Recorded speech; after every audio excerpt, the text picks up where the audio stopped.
What's up, fragrance family? Tommy with Studio Sense here, and yes, it's time again for what's happening in men's fragrance. I'm gonna go ahead and roll this quick intro. We'll be right back with what's new, what's coming up in the rumor mill, that and more, so stay tuned.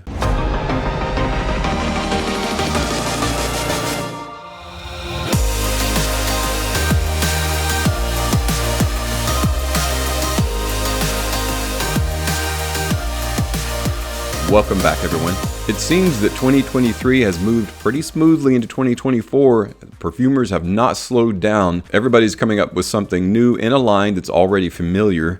Not a ton of brand new flagship fragrances, not a ton of new lines. There are a few, and I'm sure more to come. But for now, designers are sticking with what they know and creating new flankers of existing lines. And that's pretty much what we've got to talk about today. Carolina Herrera is releasing a brand new bad boy flanker, and this, guys, I'm actually excited about because it's actually my favorite flanker in this line. It is Bad Boy Cobalt Elixir.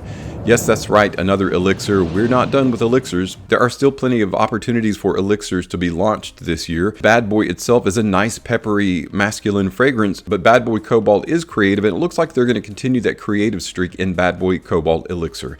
Let's look at the notes. It opens with a peppery black pepper and sage. We're going to continue that black truffle heart along with woods, and then in the base, frankincense and vanilla. So they're obviously leaning neither left nor right with the elixir. They're keeping it straight down the center with that same profile, that same DNA, just heavier concentration of oils. And that's really a good thing. So if you liked the original, you're really going to like the elixir because it's just more of. Bigger scent bubble, better performance, and it's going to last and last and last. So I, for one, am a fan of elixirs, and I'm really looking forward to Bad Boy Cobalt Elixir by Carolina Herrera. It says, born in a flash, our irreverent bad boy fragrance boldly represents a fresh, new, multifaceted masculinity paying tribute to men who follow their own path. At once strong and sensitive, course, confident and relaxed, the bad boy juxtaposes light and dark elements to create an energizing duality that reflects the complex personality of the modern age. Yada, yada, yada, yada. It's just going to be a really good fragrance, that's all. It's going to be ambery, aromatic, and it's going to be a new eau de parfum with that heavier concentration. I did mention that some designers are going the way of intense. That's what Paco Rabanne is doing with Phantom, which was all silver. They released a limited edition version, which is camo, and then they released the Parfum edition, which is all black. Now we're getting Phantom Intense. I do like this kind of a blue gradient in the bottle. That's kind of a cool look. So the look is going to be legit. But what about the notes? Is it going to be more the same or something different? Guys, this one is going to be a bit different. Check out what's actually in it. It features a top of lemon, orange blossom, and lavender. The heart is clary sage, cardamom, and cedar wood. So all C's, 3 C's, with a base of moss, rum absolute, and vanilla.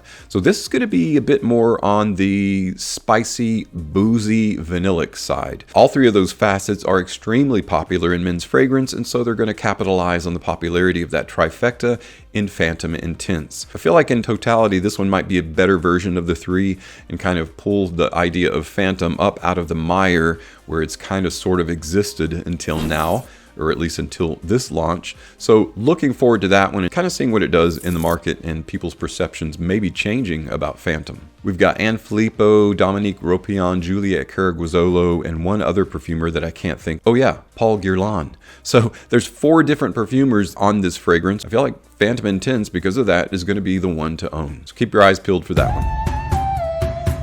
Next up, whether you were a fan of H24 or not, Hermes has been hard at work. H24 Herbes Vive or Herb Vive, however you want to say it. I'm going to say Herb Vive because I feel like that's closer to the reality. But I'm at least willing to say that I could be wrong, so you check that out whether I'm wrong or not. Let me know in the comments and correct me if I'm wrong. Either way, let's talk about this release. It does look like it's going to be a more well-rounded, spicier, herbaceous version of H24. Remember, its primary focus was on hot iron, sclerine, aromachomical kind of smell that mimicked the whole hot iron, clean cotton kind of combination. This will be the third flanker in the H24 line, having had an eau de toilette, then an eau de parfum, and now Herb Vive. Continuing her work as the in-house perfumer, Christine Nagel is creating this fragrance. She wanted to capture the subtle beauty of urban nature right after the rain. With the whole rain thing, it kind of it kind of sounds like it's going to be a version of petrichor. The smell of wet pavement combined with the image of plants bursting out of concrete that have been poeticized and romanticized by a lot of people. It's about time somebody captures this sensation in scent form. So I'm going to be curious about this one. Don't really know which direction it's going to take, but let's take a look at the notes that are going to be in Herb Vive. The new H24 fragrance combines the power of a fresh herbal bouquet with the texture of pear granita and the liveliness of a high-tech molecule fizz cool. I wasn't super impressed with the first one. The second one was better. This one hopefully will be the H24 to get. The bottle by Philippe Moquet will continue the clean lines that you're used to seeing in the H24 bottle, decorated with a green lacquer that reflects the fragrance notes. Packaging is adorned with a deeper gray-green as if the city's asphalt is permeated with vegetal accents. A lime green trim defines and opens up the space. Look forward to H24 Herb Vive or Herbes Vive if you are a fan of Hermes. Of course, it's going to come in 50, 100, and 200 ml, similar to most new releases. I did want to make mention of 4711's Acqua Colonia collection Absolue. Should have talked about this in 2023. This is a late 2023 release. It's a collection of fragrances in the Acqua Colonia line. It's supposed to be a little bit more niche-like. If you go to Dufthaus 4711, I'm assuming it's in German or another language that I'm not familiar with, but at least the name of the fragrances, if you go to that site and you scroll to the very bottom of it, it actually has, and these sound really good. You've got Midnight Sandal, you've got Amber Mandarin, Orchid Vanilla, Noble Rose, Vibrant Musk, and Majestic Leather. I, for one, am looking forward to these, but I don't know that I want to spend the money to get each single one of them. So what they've done is they created a discovery set. So if you're interested, check out the discovery set. There are 7 fragrances, 7 samples that are 1.5 ml, which is plenty to try out to see if you like any of them. Then you can order the one that you really like. Of course, these are probably eau de cologne concentration, which are most of the Acqua Colonia line. I don't think the collection Absolute is going to be any different. You might want to check that out if you're interested in 4711, in particular the Acqua Colonia line, collection Absolute.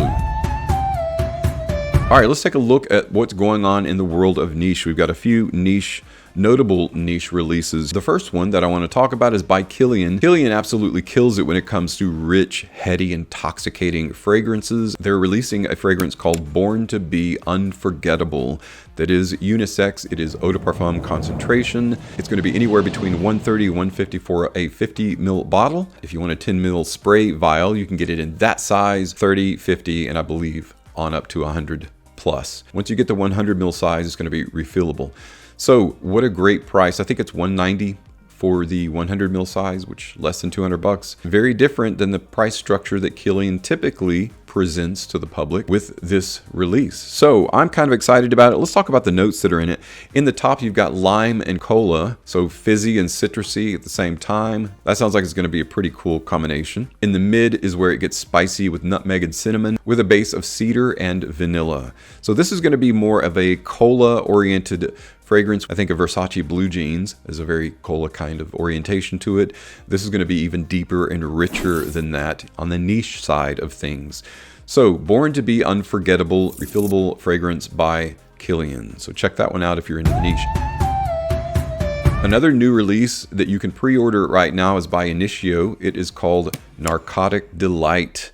It is an unisex eau de parfum fragrance that is going to feature a sensual shot of provocation. It says it sets its sight on the erogenous vanilla bean, electrified by pink pepper, drenched in a drought of cognac. I'm all about the cognac. I'll go with you on that one. Before finally succumbing to the intoxicating swirls of a cigar, a cheeky twist of plump and juicy cherry celebrates the indulgence of a polished proposition. So, top notes of clove, plum, and saffron, heart note of rose, Balkan tobacco absolute, and cypriol, with a base of patchouli, black leather, and vanilla.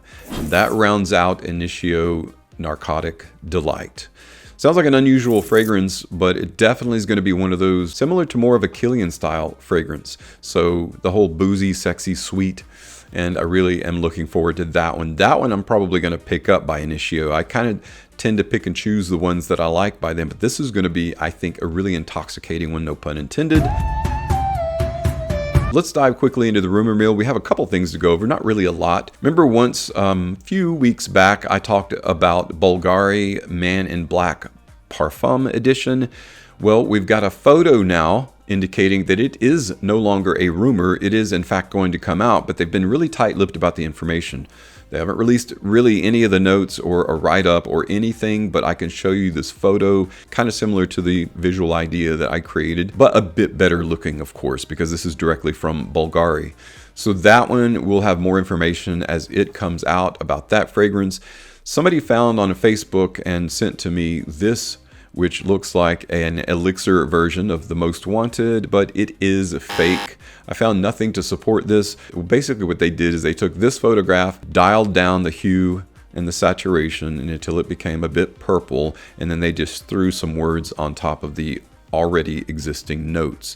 Very easy to do. You got to be careful of things like that. And I know people are having fun, and that's cool, but that's a great way to spread misinformation about fragrances. The word on the street is, though, that Azzaro is going to be releasing an EDT Intense version of Wanted, or the Most Wanted. Not sure which one. We'll have to wait on that to get more information. That's pretty much it for the rumor mill for now, and that's pretty much it for what I've got for new releases in the way of designer and niche. There are several more coming out, and I'll do a new version of what's happening in men's fragrance. Guys, thanks so much for tuning in today. Let me know what your favorite fragrance is that's going to be coming out that you are most excited about, and maybe even which one that you're going to spend money on in the comments below. Share that with everyone. Again, thanks for coming along for the ride today. As always, thank you so much for your continued support on my channel. I'm Tommy with Studio Sense, and I'll see you tomorrow with another video review.